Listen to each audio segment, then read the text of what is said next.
3천년 전 이스라엘. 전쟁에서 크게 이긴 군대가 돌아오는 길이었습니다. 거리로 쏟아져 나온 여인들이 춤을 추며 노래합니다. 사울이 죽인 자는 천천히요, 다윗은 만만이로다. 왕이 쓰러뜨린 적은 1000명인데 젊은 부와 다윗이 쓰러뜨린 적은 10,000명이라는 노래였습니다. 승전의 날이었습니다. 왕에게는 잔칫날이어야 했습니다. 그런데 성경은 그날의 사울 왕을 이렇게 기록합니다. 사울이 그 말에 불쾌하여 심히 노하였고 그날 이후로 다윗을 주목하였더라. 노래 한 곡이었습니다. 그런데 그 한 곡이 왕의 마음에 박혔고 왕은 남은 인생의 대부분을 자기 나라에서 가장 충성스러운 부하를 쫓는 데 쓰게 됩니다. 창을 던지고 군대를 일으키고 광야를 뒤집니다. 왕자에는 앉아 있었지만 그의 마음은 단 하루도 왕자에 있지 못했습니다. 사울을 무너뜨린 건 다윗이 아니었습니다. 끝내 마주 보지 못한 자기 자신의 마음이었습니다. 오늘은 그 마음에서 벗어나는 길을 이야기하려 합니다. 안녕하세요. 내 안을 걸을 때 길이 보인다. 호도스 위드인입니다. 지난 편에서 우리는 질투의 정체를 들여다봤습니다. 질투의 밑바닥에는 나는 부족하다는 열등감이 있다는 것, 질투는 꼭 가까운 사람에게 생긴다는 것, 그리고 그것은 내가 실제로 아파하는 진짜 통증이라는 것을요. 그래서 결론은 이것이었습니다. 질투가 올라오는 것은 죄가 아니다. 사람이라서 아픈 것이다. 하지만 사울 왕의 이야기가 보여주듯 이 감정을 그냥 두면 한 사람의 인생 전체를 삼킬 수도 있습니다. 그렇다면 우리는 이 감정을 안고 어떻게 평안으로 건너갈 수 있을까요? 오늘 그 길을 3개의 질문과 4개의 작은 연습으로 함께 걸어 보겠습니다. 첫 번째 열쇠는 뜻밖에도 질문 하나입니다. 아이 둘이 노는 방을 상상해 보십시오. 방에는 장난감이 10개나 있습니다. 그런데 한 아이가 자동차 하나를 집어드는 순간 다른 아이가 울음을 터뜨립니다. 바로 그 자동차를 달라는 것입니다. 방금 전까지는 쳐다보지도 않던 자동차입니다. 프랑스의 사상가 르네 지라르는 이 흔한 장면에서 인간에 대한 불편한 진실 하나를 봤습니다. 우리는 스스로 원해서 원한다고 믿지만 사실 우리 욕망의 대부분은 모방이라는 것입니다. 남이 원하니까 나도 원하게 된다는 것. 그는 이것을 모방 욕망이라 불렀습니다. 그런데 어른의 방에도 장난감이 있습니다.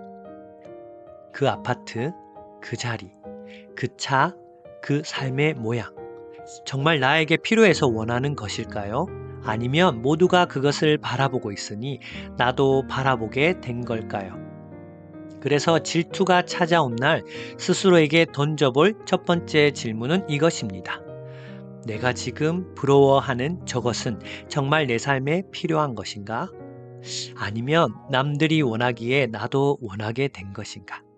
이 질문 하나로 조용히 꺼지는 질투가 의외로 많습니다. 남의 욕망을 빌려와서 내 마음을 태우고 있었다는 것을 발견하는 순간 저울에서 내려올 수 있기 때문입니다. 두 번째 열쇠는 2000년 전의 한 철학자에게서 옵니다. 에픽테토스. 그는 다리가 불편한 노예로 살다가 훗날 로마에서 가장 존경받는 철학자가 된 사람입니다. 남과 비교할 이유라면 누구보다 많았을 사람이 오히려 비교해서 가장 자유로운 법을 가르쳤습니다. 그가 남긴 작은 책 엔케이리디온에 이런 이야기가 나옵니다. 누가 너보다 잔치에 더 자주 초대받고 더 대접받는 것이 부러운가? 그렇다면 그가 그것을 얻기 위해 치른 값을 보라. 부지런히 권력자의 집 앞을 드나들고 비위를 맞추고 듣기 좋은 말을 바친 값이다. 그 값을 치르지 않고 물건만 가지려 한다면 그것이야말로 욕심이라고요. 2000년 전 잔치 이야기지만 사실 오늘 우리의 이야기입니다. 모든 부러운 것에는 계산서가 붙어 있습니다. 우리가 보지 못한 시간, 우리가 치르지 않은 수고, 때로는 우리라면 감당하고 싶지 않을 희생까지. 그 친구의 연봉은 부럽습니다.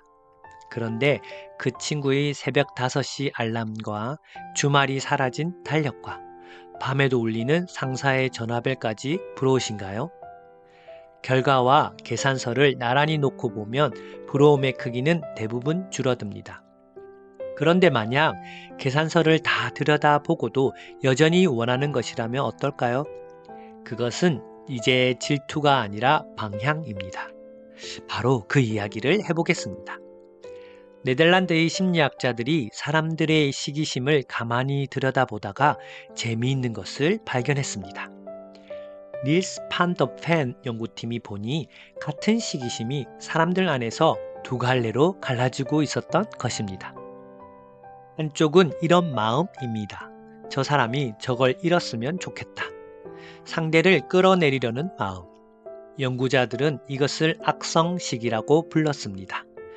다른 쪽은 이런 마음입니다. 나도 저기까지 가고 싶다. 상대를 향해 올라가려는 마음. 양성시기입니다.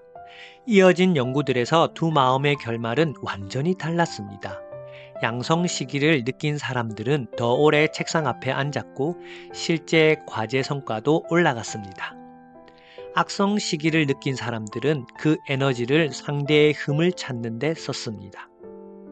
같은 감정에서 출발해서 전혀 다른 곳에 도착한 것입니다. 질투는 연료입니다.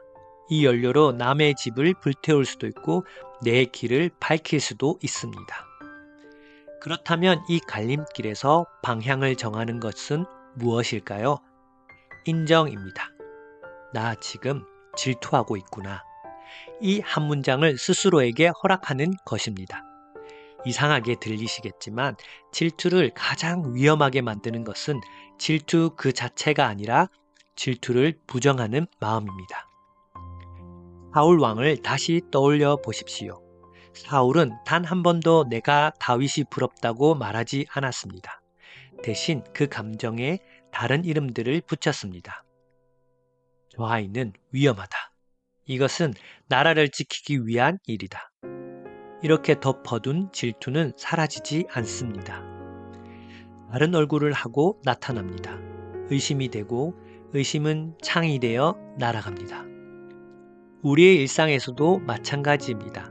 인정받지 못한 질투는 이유 모를 짜증으로, 농담을 가장한 비꼬음으로 그 사람 사실 별로던데 라는 뒷말로 새어 나옵니다. 반대로 질투에 솔직하게 이름을 붙이는 순간에는 이상한 일이 일어납니다. 나 지금 저 친구가 부럽구나. 나도 저런 것을 원하고 있었구나. 그 순간 질투는 나를 뒤에서 조종하던 손에서 내가 펼쳐 읽을 수 있는 지도로 바뀝니다. 질투는 정확한 감정이기 때문입니다. 우리는 아무거나 질투하지 않습니다. 내가 마음 깊이 원하는 것, 내게 정말 의미 있는 것 앞에서만 질투가 일어납니다. 질투가 가리키는 곳에 내가 원하는 삶의 방향이 있습니다. 이제 마지막으로 일상에서 해볼 수 있는 작은 연습 4가지를 나누고 싶습니다. 거창한 것이 아닙니다. 첫째, 비교의 축을 돌리는 것입니다. 비교 자체는 없앨 수 없다고 했습니다.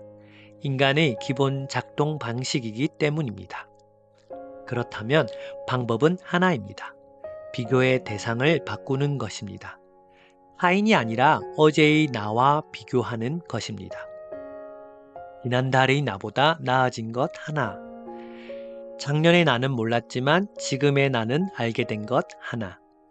타인과의 비교에는 끝이 없지만 어제의 나와의 비교에는 도착점이 있습니다. 오늘 밤 그래도 여기까지 왔구나 하고 내려놓을 수 있는 지점 말입니다. 둘째, 저울을 자꾸 지어주는 화면과 잠시 거리를 두는 것입니다. 지난 편에서 봤듯이 SNS를 구경하는 시간은 시기심을 키웁니다. 질투로 마음이 어지러운 시기에는 그 화면과 며칠 떨어져 있는 것만으로도 마음의 소음이 눈에 띄게 줄어듭니다. 이것은 회피가 아닙니다. 상처가 아무는 동안 붕대를 감아두는 일입니다. 셋째, 가진 것을 세는 것입니다. 미국의 두 심리학자 로버트 에먼슨과 마이클 맥컬런은 사람들에게 숙제를 하나 낸 적이 있습니다. 몇 주 동안 매주 감사한 일 몇 가지를 적어보라는 것이었습니다. 몇 주 뒤 감사를 적은 사람들은 삶이 더 만족스러웠다고 답했습니다. 놀랍게도 몸의 컨디션까지 더 좋았다고 했습니다. 질투가 내게 없는 것을 세는 마음이라면 감사는 내게 있는 것을 세는 마음입니다. 그리고 없는 것은 세어도 세어도 끝이 없지만 있는 것은 셀수록 마음이 차오릅니다.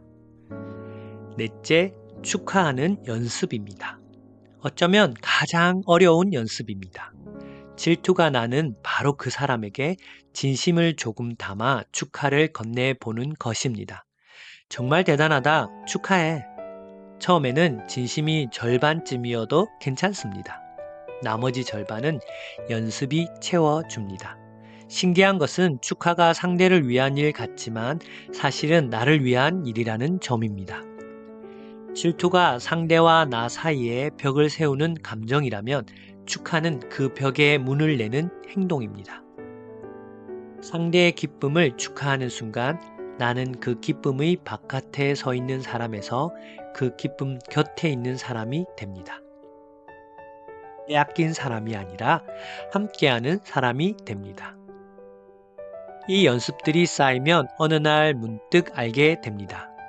누군가의 성공이 나의 실패가 아니라는 것을, 그 사람의 빛이 나의 어둠이 아니라는 것을, 세상의 빛은 총량이 정해져 있어서 나눠 갖는 것이 아니라 각자의 자리에서 각자의 때에 켜지는 것이라는 걸 말입니다. 질투는 앞으로도 찾아올 것입니다. 우리가 사람인 한, 사람들 곁에 사는 한, 단톡방은 또 울릴 것이고 누군가의 좋은 소식은 또 도착할 것입니다. 하지만 이제 우리는 압니다. 그 감정은 내가 못난 사람이라는 증거가 아니라 내가 무언가를 간절히 원하며 살아있다는 신호라는 것을요. 그리고 그 신호를 읽은 다음 어느 길로 갈지는 온전히 나의 선택이라는 것을요. 그러니 질투가 찾아오는 날에는 이렇게 한번 물어보시면 좋겠습니다. 이 마음은 지금 내게 무엇을 알려주려고 왔을까? 나는 이 연료로 무엇을 밝힐까? 저울 위에는 평안이 없습니다. 저울에서 내려와 어제의 나와 나란히 걷는 자리. 거기에서부터 마음은 조용해지기 시작합니다. 저희 한 가지 바람이 있습니다. 여러분이 자신 안으로 깊이 뿌리내려 흔들리지 않는 단단함을 스스로 이뤄 가시는 것입니다.